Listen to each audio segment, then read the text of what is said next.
Rahimahullah dari Cengkareng. Assalamualaikum warahmatullahi wabarakatuh. Salam. Buya, benarkah dalam istilah kenegaraan tidak dikenal istilah kafir? Setiap warga negara memiliki kedudukan dan hak yang sama di mata konstitusi. Istilah kafir berlaku ketika baginda Nabi Muhammad SAW masih berada di kota Mekah dan belum pindah ke Madinah. Saat itu label kafir ditujukan untuk menyebut orang-orang yang menyembah berhala dan tidak memiliki kitab suci dan agama yang benar. Tapi setelah Nabi Muhammad SAW hijrah ke kota Madinah, tidak ada istilah kafir untuk warga Madinah. Benarkah demikian, Buya?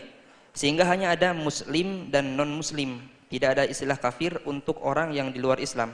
Apakah benar mereka tidak boleh disebut kafir karena ahli kitab? Ini adalah mungkin yang lagi ramai hari ini. Masa saya masih ingat nasihat penanya yang kemarin itu. Buya kalau jawab sepotong-potong, gitu ada. Mending Buya ndak usah komentar, ndak usah jawab. Nanti malah dimanfaatkan sebagian orang untuk gini gitu. Maka nasihat itu saya pakai terus. Terima kasih. Itu nasihat yang bagus yang kemarin itu. Buya potong-potong karena memang omongan kami sering dipotong-potong. Dan sering diadu. Saya menjelaskan permasalahan ilmiah, ada enggak tahu. Anda enggak usah khawatir. Kalau Anda nyaci saya, ngolok saya sudah saya maafkan, enggak ada khawatir. Saya enggak, jangan khawatir, saya maafkan. Saya lapang hati. Akan tapi kami tidak ingin ada orang terbiasa caci maki. Ini pun saya akan menjelaskan masalah ini, nanti bisa saja nanti di sana keluar sesuatu yang salah. Saya akan menjelaskan masalah ilmiah. Seperti apa sih? Apakah betul orang non-muslim itu tidak boleh disebut kafir? Kalimat ini kan berat, tidak boleh. Nah ini kalimat tidak boleh ini khususnya seperti di negeri gini. Gini loh ya.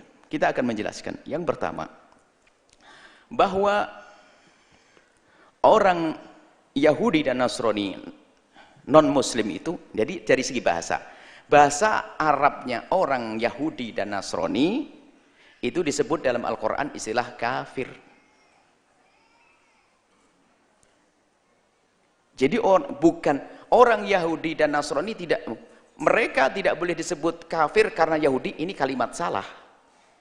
Justru karena mereka Yahudi dan Nasrani, mereka itu kafir.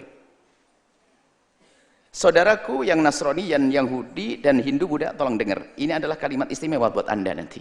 Kalau Anda dengar sampai tuntas, jangan Anda putus. Saudaraku yang Yahudi, saudaraku yang Nasrani, saudaraku yang Hindu Buddha, ikuti Nabi Muhammad. Bahkan orang Yahudi, jadi sangat salah kalau mereka tidak bisa kita sebut kafir karena mereka ahli kitab. Sangat salah, kenapa? Al-Quran sendiri menjelaskan. Ayat yang anak kecil sudah hafal. Lam yakunil ladzina kafaru. Tidaklah mereka orang kafir min ahlil kitab. Ahli kitab dimasukkan kalau wal musyrikin.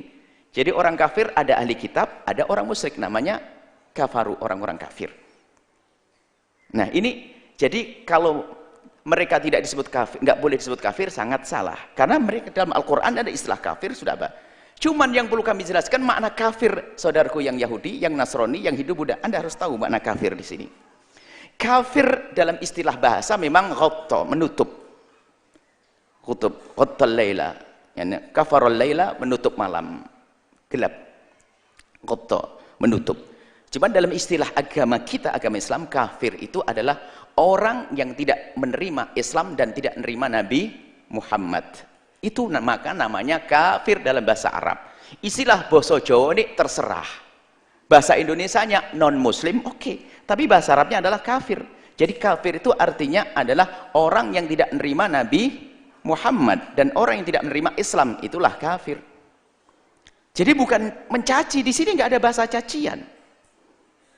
Anda tidak usah khawatir, saudaraku yang beragama Nasrani, kalau Anda dengar suara ini, Anda akan semakin yakin bahasanya kalimat kafir sangat tepat kalau diberikan kepada Anda.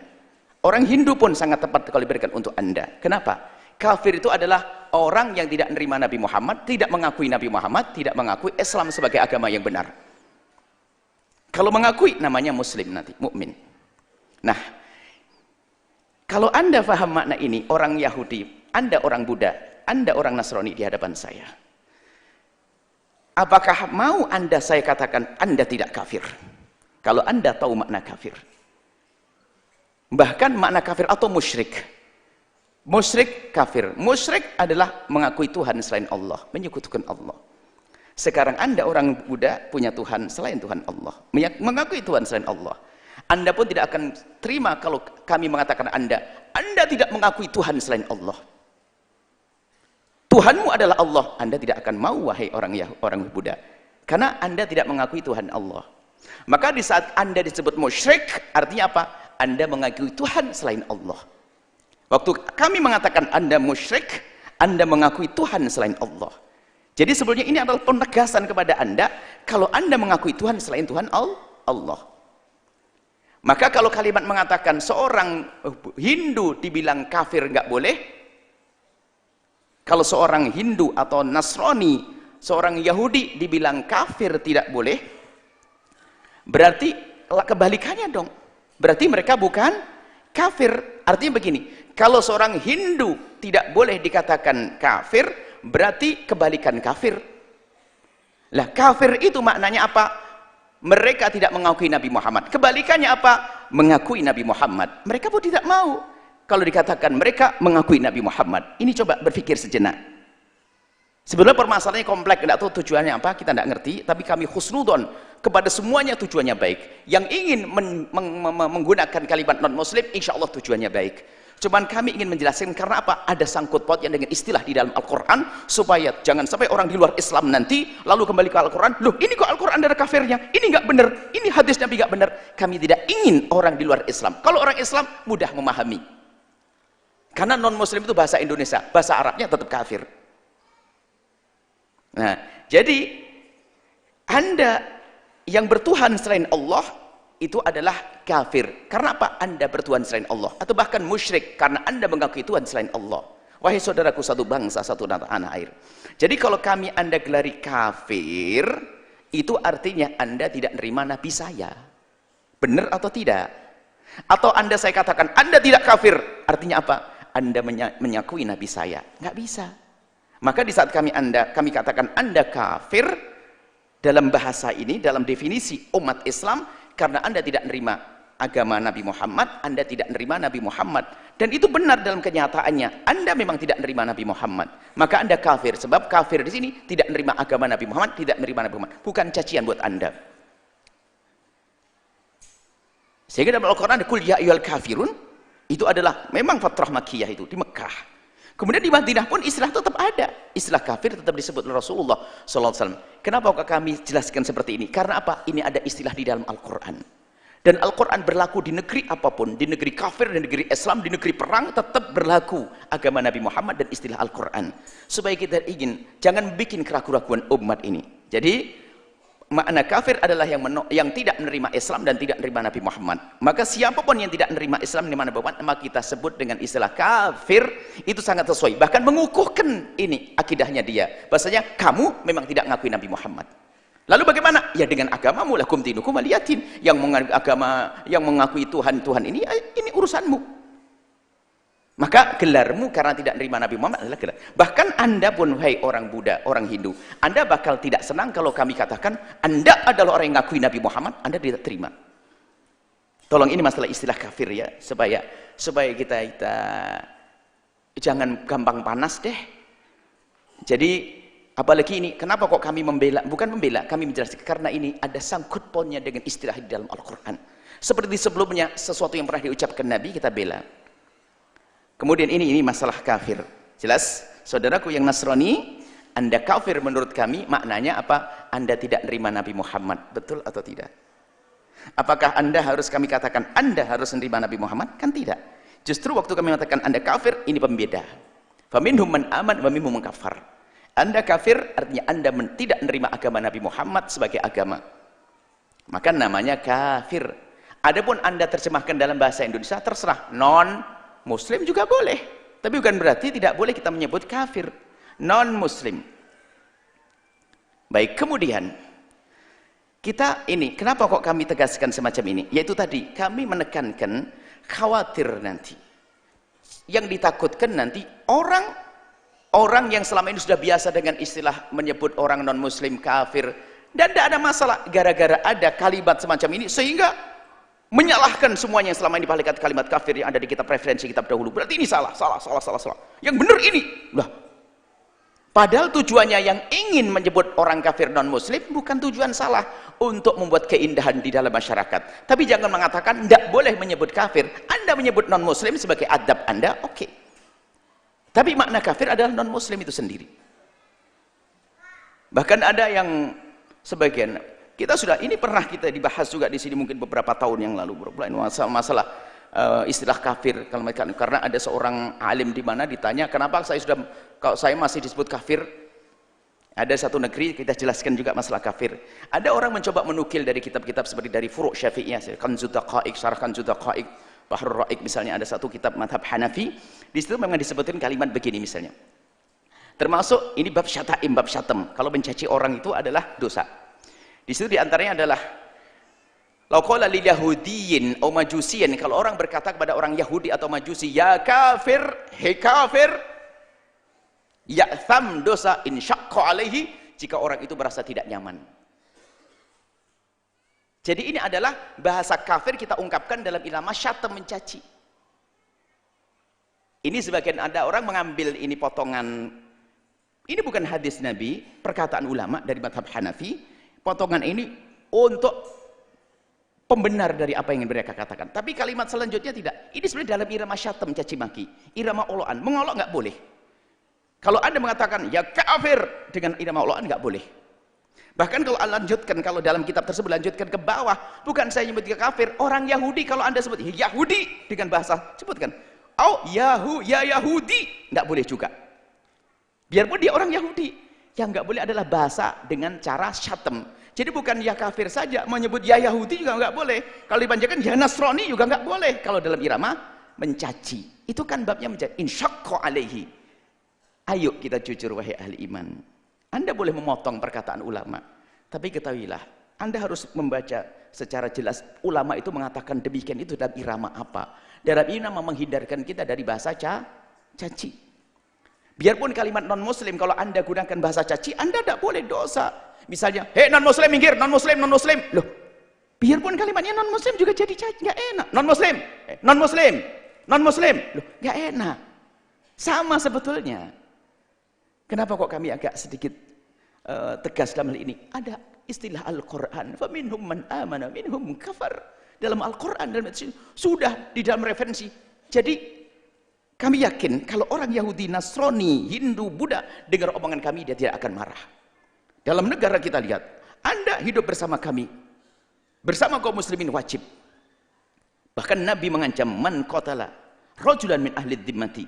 Barang siapa yang membunuh satu orang laki-laki dari ahli dhimmah, orang ahli dhimmah itu orang hidup bersama kita, yang mereka punya hak sama. Kalau ada seorang membunuh dia, lam yajid rihal jannati, diancam Nabi, kau tidak akan bisa mencium bau surga. Artinya masuk neraka. Hei orang muslim yang mengganggu orang Nasrani, yang mengganggu orang Hindu, yang mengganggu orang Buddha, masuk neraka kau. Kan kurang apa ini? Indah Islam itu. Jadi kami menghimbau bagi siapa yang ingin mewujudkan keindahan dalam kebersamaan di negeri yang Bhinneka Tunggal Ika ini, bukan kita menghindarkan kalimat-kalimat yang selama ini sudah familiar di masyarakat. Tapi misalnya masalah kafir tersebut, bukan kita rubah lalu mengucapkan kafir gak boleh, nanti malah dipahami orang salah. Ini lebih berbahaya lagi, sehingga orang di luar Islam nanti setiap melihat kalimat kafir seolah-olah cacian. Bukan, wahai wahai bangsa Indonesia yang tidak Islam, kalimat kafir bukan cacian buat Anda, bukan oloan. Sebab dalam dirinya adalah yang tidak menerima Nabi Muhammad SAW. Tapi gara-gara orang melarang mengucapkan kalimat kafir, nggak boleh kafir ditujukan kepada orang non muslim, ini akhirnya orang yang pemahamannya kurang menganggap itu benar-benar sebuah kesalahan. Dipikir fatwa ini adalah nas Al-Quran, sehingga salah semua. Awas, jangan ngomong kafir. Semestinya justru difahamkan kepada orang di luar Islam sana bahwa kalimat kafir yang diucapkan oleh seorang muslim ini adalah pengukuhan tentang agama. Maknanya apa? Engkau punya Tuhan beda dengan Tuhanku. Engkau punya keyakinan, bukan punya Tuhan. Engkau punya keyakinan yang berbeda denganku. Sebab engkau tidak menerima Nabi Muhammad, maka namamu kafir, bukan cacian. Bahkan dilanjutkan dalam kitab tersebut, Bahrul Ra'iq itu, dilanjutnya, ya mubtadi', biarpun orang ahli bid'ah, nggak boleh kita mengatakan, ya mubtadi', dalam irama mencaci, nggak boleh, padahal dia ahli bid'ah. Coba dibaca seterusnya supaya kita tidak menjadi orang yang, mohon maaf, kadang-kadang orang itu karena keinginan dipotong, tidak disempurnakan. Dipotong, tidak disempurnakan, akhirnya jadi fitnah. Jadi kami sampaikan bahwa Anda yang menggunakan kalimat non-muslim, Anda bagus. Boleh. Tapi bukan berarti Anda mengatakan yang mengatakan orang Nasrani adalah kafir, salah. Anda tidak bisa mengatakan begitu. Tidak salah. Maka kami hargai, mungkin maksudnya adalah biar kita punya kalimat santun dengan bahasa non-muslim. Masalah santun dari perilaku loh ya. Perintah dari hati yang baik. Biarpun kalimat non-muslim tadi kalau kami sampaikan diucapkan ya mubtadi, ya Yahudi, ya Nasrani, ya sama. Hei mubtadi ahli bid'ah, hei non-muslim, juga nggak enak. Jadi permasalahan adalah kalimat irama syatam, irama itu kaf syataim dan nama istighlal. Raddul madzalim itu kan bab istighfar, minta halal kalau kita sudah melakukan kesalahan sama orang, gimana dosa, dihukum atau tidak, ditakzir atau tidak, babnya seperti itu. Jadi beginilah ahli iman, ahli la ilaha illallah, mohon Anda jujur ya, kalau kami menyampaikan ini adalah untuk mengembalikan. Ingat, bagi yang ingin mengatakan saudara kita dari yang belum beragama Islam dengan istilah non muslim adalah kalimat yang sah. Non muslim adalah sah. Karena itu terjemahan dari kalimat kafir itu sendiri. Kafir adalah yang belum masuk belum terima Nabi Muhammad. Terserah agamanya apa.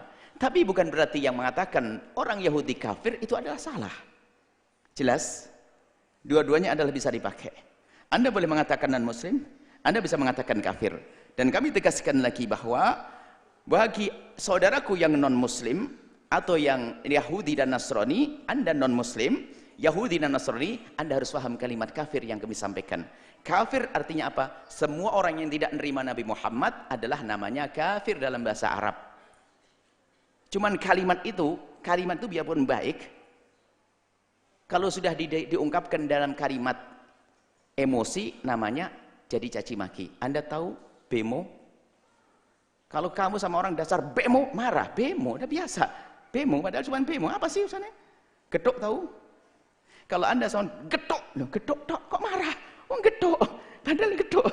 Jadi kalimat apapun, apakah non-muslim, kafir, Yahudi, Majusi, kalau diungkapkan dalam bahasa marah akan menjadi tidaknya nyaman. Tapi kalau mengucapkan kalimat orang Nasrani adalah kafir dalam makna yang jelas, tidak menerima Nabi Muhammad. Karena apa? Mereka punya keyakinan tentang Tuhan sendiri, maka dia kafir. Bahkan kalau kita katakan musyrik, orang Buddha musyrik, maka dia mestinya bangga dengan kalimat ini. Kenapa? Makna musyrik adalah dia tidak mempercayai Tuhan yang satu. Musyrik tidak mempercayai Tuhan yang tunggal, maka dia mengakui Tuhan yang lain. Maknanya kan begitu. Nah, mohon maaf, ini sekarang kami hadirkan supaya tidak terjadi perdebatan. Selesai ya hari ini. Yang Anda pakai non-muslim silahkan, tapi jangan disalahkan yang menggunakan kalimat kafir. Kalimat kafir terjadi di mana saja, boleh kalimat kafir, tapi makna kafir. Jadi tugas Anda semuanya bukan untuk berdebat non-muslim atau istilah kafir. Tugas Anda semua adalah menjelaskan kalimat kafir yang kita tujukan kepada orang non-muslim adalah maknanya karena Anda belum menerima Islam, belum menerima Nabi Muhammad, maka Anda namanya kafir. Itu adalah ini sederhana. Jadi tugas semuanya. Kenapa? Di balik kalimat ini ada Al-Quran. Di balik kalimat ini ada hadis Nabi SAW. Jangan sampai hanya menonjolkan satu istilah non-muslim, istilah kafir lalu dicaci dan diolok. Na'udzubillah. Islam bukan hanya untuk negara Islam saja. Islam juga untuk negara yang di dalamnya negara kafir. Jadi jangan sampai ada kesan istilah ahli dhimmah ini semua berlaku di dalam. Tidak, Islam berlaku untuk semuanya. Dan istilah di dalam Al-Quran dan hadis Nabi berlaku untuk semuanya. Mohon kepada orang yang tidak setuju dengan kalimat yang disampaikan oleh orang yang mencetuskan istilah non-muslim, Anda pun jangan membuat permusuhan. Selesai? Sudahlah, itu adalah ijtihad mereka dalam irama untuk menghadirkan satu kalimat yang santun menurut mereka. Lagi-lagi menurut, ini bab ijtihad kan? Menurut mereka ingin menghadirkan kalimat yang santun untuk berinteraksi dengan non-muslim, maka istilah kafir menggunakan istilah non-muslim. Dia punya niat baik, semoga Allah memberikan pahala. Akan tapi dari yang pakai non-muslim, Anda pun jangan terlalu keras. Jangan keras lalu mengatakan yang pakai istilah kafir lalu tidak benar. Mengatakan tidak benar ini berat sekali. Akan tapi tugas kita semua, baik yang menggunakan istilah non-muslim atau yang biasa dengan istilah kafir, itu tugas kita menjelaskan istilah kafir kepada orang non-muslim agar tetap terjalin keindahan, supaya tidak dianggap kalimat kafir adalah cacian. Kafir bukan cacian untuk mereka. Islam dilarang mencaci kok. Bahkan kita mencaci Tuhan mereka pun nggak boleh kok. Kalimat kafir adalah memang mereka tidak menerima Nabi Muhammad. Mohon maaf ini sedikit panjang, karena apa? Saat ini saya mendengar ada berita sini. Sebenarnya saya nasihat netizen kemarin, saya sedang, saya tidak boleh komentar. Cuman gimana tidak komentar? Pertanyaannya datang. Ya sudahlah komentar nanti. Mohon maaf ya. Tolong ya. Anda punya Tuhan Allah. Anda punya Tuhan Allah. Semuanya ada hitungannya di hadapan Allah. Kalau Anda pribadi dengan saya maafkan. Kalau Anda mencaci saya, ngolok saya, sudah maafkan hari kemarin. Tapi khawatir kebiasaan mencaci terus, akhirnya mencaci ulama ini, naudzubillah, keberkahan hidup akan hilang. Dan ingat, akan menjadi sebab permusuhan. Kita harus indah. Ingat, Islam adalah agama yang indah. Begitu indahnya, lihat. Ada aturan-aturan di saat kita urusan dengan orang non-muslim. Orang non-muslim, orang kafir yang tidak beriman Nabi Muhammad, yang hidup bersama kaum muslimin, dia punya hak sama dalam Islam. Punya hak sama dalam Islam. Dan saya tambahkan sedikit. Jika ada orang non-muslim, ahli dhimmah, istilahnya ahli dhimmah, itu kalimat sanjungan, bukan rendahan. Ahli dhimmah yang di bawah tanggungan kaum muslimin. Enak. Cuman kadang-kadang kalimat ahli dhimmah diskriminasi. Karena ahli dhimmah ada upeti, ada jizyah. Bukan begitu. Ahli dhimmah membayar jizyah sama seperti orang muslim bayar zakat. Karena apa? Ini ahli dhimmah membayar jizyah, kewajiban bernegara. Ahli Islam membayar zakat, kewajiban beragama untuk menopang negara.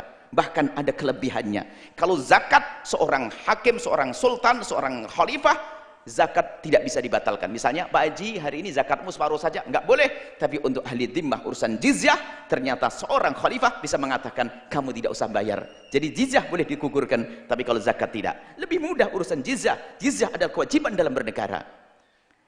Adil dong, yang Islam bayar zakat untuk kelestarian bangsa ini, negara, yang orang kafir yang hidup dengan kita membayar jizyah.